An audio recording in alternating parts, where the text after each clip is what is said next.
John on Patmos. John begins his story by telling the readers that he was on Patmos because of his faithful witness to the gospel. Revelation chapter 1 verse 9.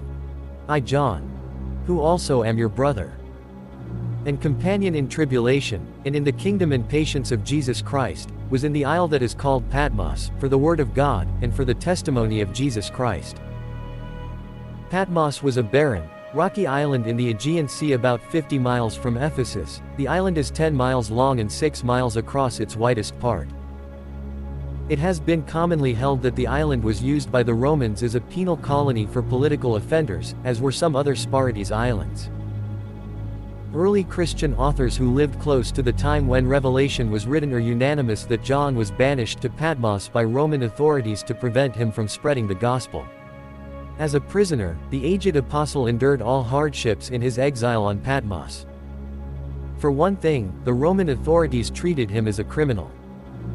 Early Christian tradition testifies that he was forced to perform hard labor in quarries. The hardship John suffered was marked by perpetual fetters, scanty clothing, insufficient food, sleep on the bare ground in a dark prison, and work under the lash of military overseers. John's experience on Patmos left marks on the language and imagery of Revelation. For instance, the tribulation that he endured, because of his faithful witness to the gospel, became a precursor of the faithful people's experience in a hostile world throughout history, but especially of the Great Tribulation that God's people will have to go through at the time of the end. Also, when he mentioned the islands and mountains disappearing at the eschatological denouement, he probably had the mountainous island of Patmos, together with its sister islands, in mind. Especially noticeable is the prominence of sea and water imagery in the book. It occurs 26 times. Expressions such as, like the sound of many waters, evoke the melodic sound of the restless sea around Patmos. The area before the throne of God in the visions appeared to the apostle, like a sea of glass, like crystal, while the reflection of the rising and setting sun in the sea at Patmos became the source for the metaphor, like a sea of glass mixed with fire. The metaphoric meaning of the sea in the book eventually shifts from positive to negative. Since John was confined on Patmos, the sea came to mean separation and suffering to him. The stormy waters around Patmos became the symbol of the disturbing social and political conditions in the world. The sea is obviously related to the abyss, bottomless pit, the abode of Satan and his demons. It is out of that metaphoric sea that the apostle saw the beast coming to oppress God's people. Revelation 13 verse 1. The prostitute Babylon was seen as dwelling on many waters. Revelation chapter 17 verse 1 and verse 15. It is also from the symbolic sea that the figurative merchants of Babylon, selling her corrupt doctrines and policies, get all their wealth and luxuries. Revelation chapter 18 verse 17 to 24. With this in mind, it is no wonder that in his last vision of the new heaven and the new earth, John first observed that the sea is no longer there. Revelation chapter 21 verse 1. The text does not refer to just any sea but to the sea that surrounded Patmos, filling the aged apostle with a deep longing for the time when the sea will be no longer.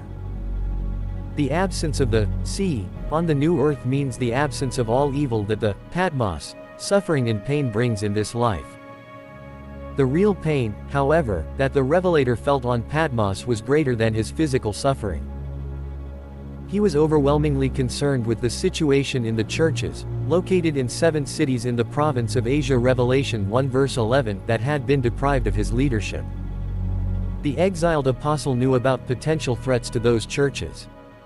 The situation in the churches gradually became destabilized by the increasing hostility of Roman authorities in Asia toward Christians. There were also some disturbing reports that those churches were in dire straits. Most of them were divided, while in some churches, the majority of the believers were involved in spreading apostasy. John's authority also was coming under attack. Many Christians in Asia were struggling with regard to their identity. The dire circumstances and distress might have led many of them to question whether God was still in control and what the future would bring to the church.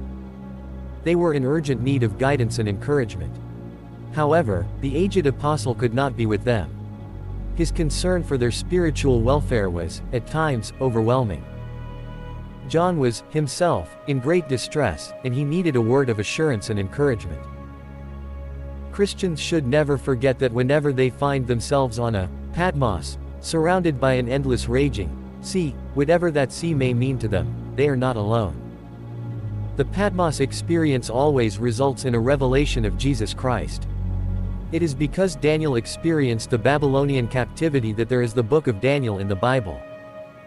In the same way, John had to go to Patmos so today we may have the book of Revelation. Jesus, who visited John in a vision on that barren island, is the same Jesus who is present with his people to sustain and support them today. He will be with them always, until the very end of the age.